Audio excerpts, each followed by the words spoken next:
পার্থক্যটাই এই জায়গায়। আওয়ামী লীগ এবং ডক্টর মোহাম্মদ ইউনূসের মধ্যে পার্থক্যটাই এই জায়গায়। শেখ হাসিনার সামনে হাঁটু গেড়ে বসে কথা বলে ব্রিটেন প্রধানমন্ত্রী ঋষি সুনাক, আর ডক্টর মোহাম্মদ ইউনূসকে রিসিভ করতে আসে না। পাশাপাশি কিয়ার স্টারমার ডক্টর মোহাম্মদ ইউনূসের সঙ্গে বৈঠক করতে অস্বীকৃতি জানায়। এই যে অস্বীকৃতি জানাইছে আর শেখ হাসিনার সামনে হাঁটু গেড়ে বসছে কথা বলতে, তাহলে পার্থক্যটা কোথায়? সম্মান কার, আওয়ামী লীগের নাকি ডক্টর মোহাম্মদ ইউনূসের?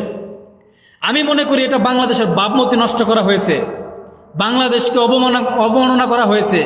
ডক্টর মোহাম্মদ ইউনূসের এসব সফরে বাংলাদেশকে কটাক্ষ করা হচ্ছে। আজকে বিশ্ব মিডিয়া দেখতেছে যে ডক্টর মোহাম্মদ ইউনূসের সাথে, মানে বাংলাদেশের প্রধানের সাথে লন্ডনের প্রধানমন্ত্রী কিয়ার স্টারমার দেখা করবে না।